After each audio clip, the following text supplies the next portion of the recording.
आप आज की कहानी में ये जानेंगी कि जब हम सो रहे होते हैं और अचानक से उठ जाते हैं तो हमारे साथ क्या क्या हो सकता है। तो मूवी के स्टार्ट में हमें ये बताया जाता है कि दुनिया में 40% लोग ऐसे हैं जो स्लीप पैरालिसिस का शिकार हैं। स्लीप पैरालिसिस सोने और जागने के दरमियान की ऐसी स्टेट को कहते हैं जब हम अपने होश में तो होते हैं पर बोल या हिल नहीं पाते। मेजॉरिटी को कोई डिमोनिक स्टेट का सामना भी करना पड़ता है। इसके बाद एक छोटी बच्ची को देखते हैं जो कि सो रही थी, मगर अचानक से उसको अपनी मदर के चिल्लाने की आवाज आती है और वो चेक करने के लिए अपनी मदर के रूम के पास जाती है। तभी उसकी मदर रूम से बाहर आकर उसको गले लगा लेती हैं। उसकी मदर से कह रही थी कि रूम के अंदर मत देखना, गलती से रूम के अंदर देख लेती है। वो देखकर बहुत ज्यादा डर गई थी क्योंकि उसके फादर की हालत बहुत ज्यादा खराब थी और उनकी डेथ हो गई थी। अपने फादर की ऐसी हालत देखकर उस छोटी बच्ची की चीख निकलती है।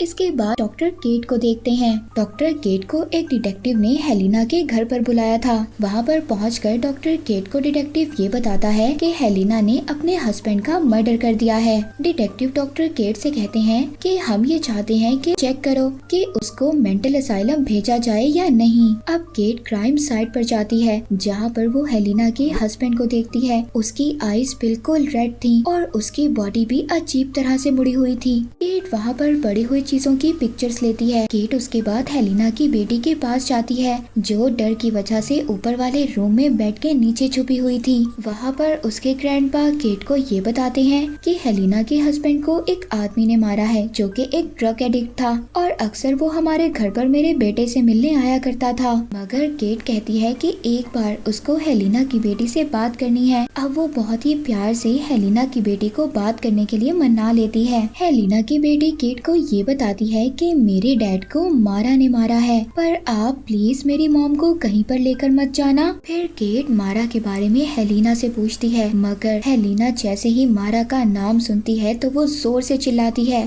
वो पुलिस स्टेशन में केट को बता रही थी कि मेरे हस्बैंड काफी दिन से डिस्टर्ब थे और उन्होंने मुझे खुद बताया था कि उनका एक लड़की के साथ अफेयर भी था और उसने इस बात के लिए मुझसे माफी भी मांगी थी। पर जब मैं उसी रात उठी जिस दिन मेरे हस्बैंड की डेथ हो गई तो मैं स्लीप पैरालिसिस में थी, मगर मुझे अपने रूम में एक इवल के होने का एहसास हुआ और तभी एक हॉरर म्यूजिक चलने लगा। तभी मैंने स्लीप डीमन मारा को देखा।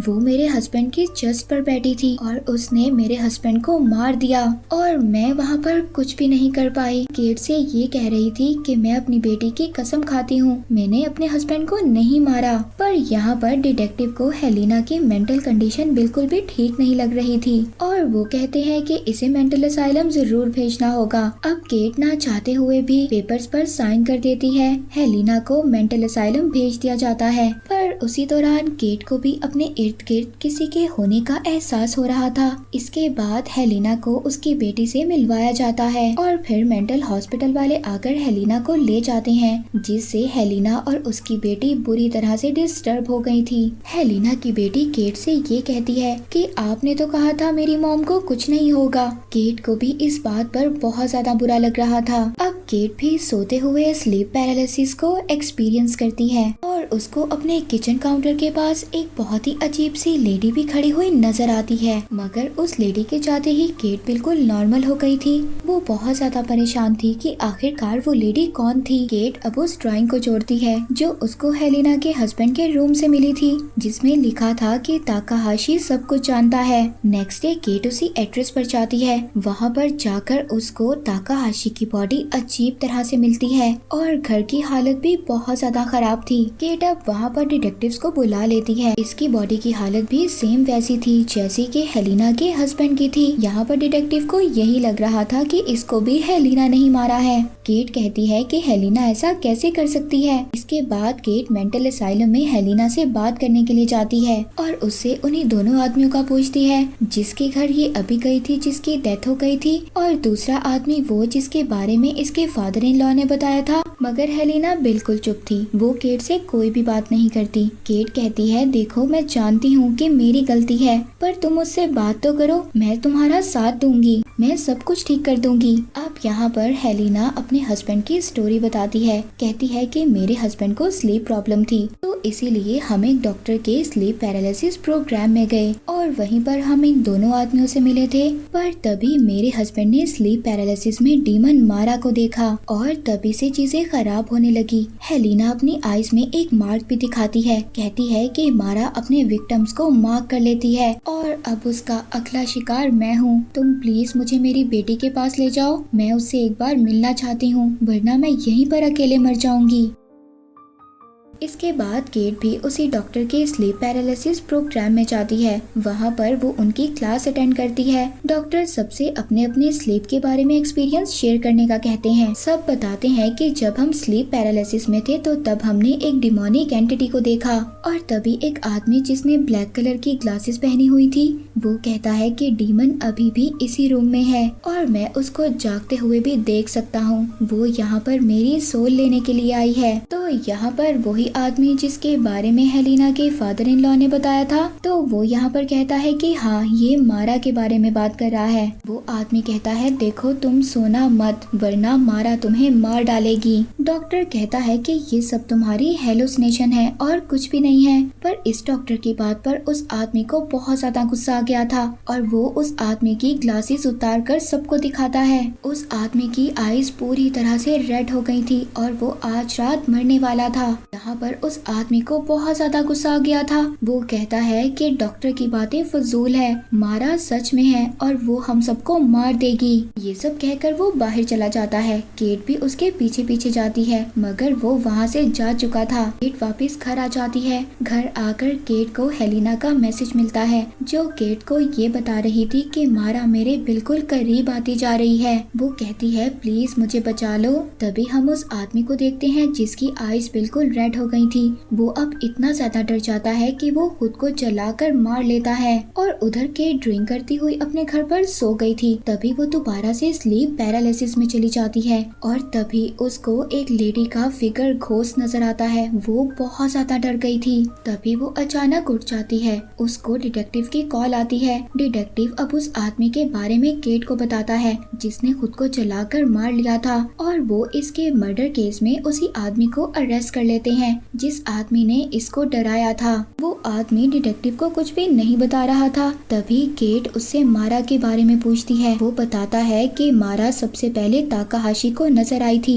उसने जब मुझे ये सब कुछ बताया था तो मैंने भी उसकी बातों पर बिलीव नहीं किया और अब मैं बता रहा हूँ वो हजारों सालों से ऐसे ही लोगों को मारती आ रही है। उसने हेलिना के हस्बैंड को भी मार्क किया था और वो सेम मार्क अब अपनी आईज में भी दिखाता है जो हेलिना की आईज में भी था। वो आदमी बताता है कि जब वो डीमन आपको ये रेड निशान देगी तो आपको सोना नहीं है, वरना वो स्लीप में हमें मार देगी। डिटेक्टिव और केट को उसकी बातों पर यकीन नहीं आ रहा था, मगर कोई भी एविडेंस ना होने की वजह से ये दोनों उस आदमी को छोड़ देते हैं। डिटेक्टिव ने हेलिना को भी छोड़ दिया था, जिसके बाद केट उसको मेंटल असाइलम में लेने के लिए जाती है। मगर केट जब वहाँ पर जाकर देखती है तो हेलिना भी सेम उसी कंडीशन में मर चुकी थी जिस कंडीशन में हेलिना का हस्बैंड मरा था। केट को हेलिना के बारे में बहुत ज्यादा बुरा लग रहा था। वो गिल्ट फील कर रही थी कि उसकी वजह से हेलिना की डेथ हो गई। इसके बाद केट घर आ गई थी। घर आकर वो रिलैक्स करने के लिए बाथ टब में बैठती है, पर इसी दौरान उसकी थोड़ी सी आंख लग जाती है। वो स्लीप पैरालिसिस एक्सपीरियंस करती है, पर तभी मारा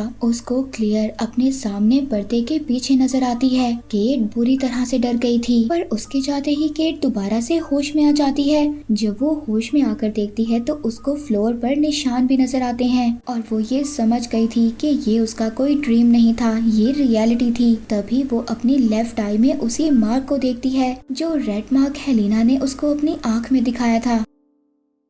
इसके बाद केट चुपके से डिटेक्टिव के ऑफिस जाती है। उसको एक पेन ड्राइव मिलती है। उस पेन ड्राइव के अंदर हेलिना की डेथ की सीसीटीवी फुटेज थी। उस वीडियो में केट ये देखती है कि हेलिना के ऊपर एक काला साया बैठा था और वो उसका गला दबा रहा था। अब केट उस आदमी के घर पर जाती है जिसने मारा के बारे में केट को बताया था। उस आदमी की लेफ्ट आई पूरी तरह से रेड हो गई थी और उसने घर में लाउड म्यूजिक लगाया हुआ था ताकि वो लाउड म्यूजिक की वजह से सो ना पाए। जब केट उसको उसको अपनी आई में वही मार्क दिखाती है तो वो उसको अंदर आने देता है। केट जब अंदर आकर देखती है तो पैरालिसिस पर बहुत ज्यादा रिसर्च की हुई थी और मारा के बारे में भी। वो मारा की हिस्ट्री के बारे में उसको बताता है। वो अपने विक्टिम्स को स्टेजेस में मारती है। पहली स्टेज में तुम उसको पैरालाइज्ड होकर देखते हो और फिर सेकंड स्टेज पर वो किसी किसी को आंख में रेड मार्क कर देती है। थर्ड स्टेज में हमारा उसके साथ फिजिकल कांटेक्ट होता है। वो आपकी चेस्ट पर बैठ जाती है और फिर इसके बाद आप उसको जागते हुए भी देख सकते हो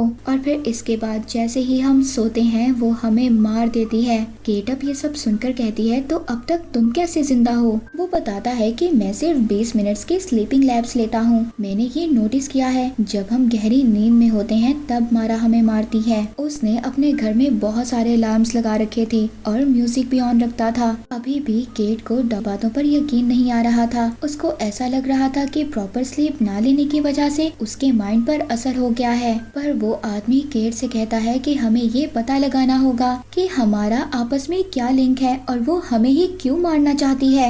इसके बाद केट उसी डॉक्टर के पास जाती है जिसकी क्लासेस हेलिना ने और उसके हस्बैंड ने ली थी। वो उसको हेलिना की वीडियो दिखाती है और अपनी आई का मार्क भी दिखाती है। तो डॉक्टर यहाँ पर केट से कहता है ये कुछ भी सुपरनेचुरल नहीं है। हेलिना ने तुम्हें भी स्लीप डीमन मारा की स्टोरी सुनाई जिसके बाद तुम भी डरने लगी। अब केट को हेलिना के विजन्स आ रहे थे। वो उसे कहती है कि तुमने मुझे मरने के लिए छोड़ दिया, तुमने मुझे नहीं बचाया। और इसी दौरान केट अपने आप को स्लीप पैरालिसिस में ले जाती है और तभी मारा उसकी चेस्ट पर बैठकर उसका गला दबाने लगती है। मगर थोड़ी देर बाद वो वहाँ से चली जाती है। उसके जाते ही केट बिल्कुल नॉर्मल हो गई थी और फिर नेक्स्ट डे वो हेलिना की बेटी से बात करती है तो उसके ग्रैंडपा बताते हैं कि हेलिना की बेटी बिल्कुल भी ठीक नहीं है, वो सो नहीं पाती। उसको ऐसा लगता है कि तुमसे बात करने की वजह से वो अपनी मदर से अलग हो गई, इसीलिए तुम हमें अकेला छोड़ दो। कॉल आती है। वो कहता है कि मैं स्टेज 4 में आ गया हूँ, मैं मरने वाला हूँ। मारा मुझे हर तरफ नजर आ रही है, प्लीज मेरी हेल्प करो, मुझे बचा लो वरना मैं खुद को ही मार लूंगा। तभी केट जब घर पर जाती है तो वो अपनी आईलेट काट रहा था। केट उसको डॉक्टर के क्लिनिक पर लेकर आती है। वो उसको मॉनिटर कर देते हैं ताकि वो सुकून से सो सके और वो उसको यकीन दिलवाते हैं कि अगर हमने कोई भी ऐसी डिमोनिक एंटिटी को देखा तो हम तुम्हें जगा देंगे। फिर इसके बाद केट भी उसको तसल्ली देती है कि तुम्हें कुछ नहीं होगा, मैं तुम्हारे पास ही हूँ। बताता है कि मैं जान चुका हूँ कि मारा मेरे पीछे क्यों आई। मैंने वॉर के दौरान एक इनोसेंट फैमिली को मार दिया था जिसके बाद मैं गिल्ट में था। मगर केट उसको तसल्ली देकर सुला देती है और खुद सोफे पर बैठ जाती है। डॉक्टर और असिस्टेंट दोनों उनको मॉनिटर से देख रहे थे मगर जब आधी रात होती है तो असिस्टेंट भी तंग आकर मॉनिटर से चली जाती है और वहाँ पर डॉक्टर भी कुछ और काम करने लग जाता है। तभी वहाँ पर उनके रूम में मारा जाती है। केट भी उस दौरान स्लीप पैरालिसिस में थी और वो इस हालत में मारा को देखती है जो डॉगी की चेस्ट पर जाकर बैठ जाती है और उसका गला दबाने लगती है। मगर केट स्लीप पैरालिसिस में थी, वो चाहकर भी कुछ नहीं कर पा रही थी। जैसा कि हमें पता है कि स्लीप पैरालिसिस में इंसान ना तो बोल सकता है और ना ही हिल सकता है। और तभी डॉक्टर भी उनके रूम में आ जाता है पर डॉक्टर को ये समझ नहीं आ रहा था कि आखिरकार डॉगी को क्या हुआ है। डॉगी को मारा ने मार दिया था। उसको मारने के बाद अब वो केट की तरफ जाती है। केट की भी आईज पूरी तरह से रेड हो गई थी पर तभी डॉक्टर ने केट को स्लीप पैरालिसिस से जगा दिया था। केट और डॉक्टर दोनों को इन बातों पर यकीन नहीं हो रहा था।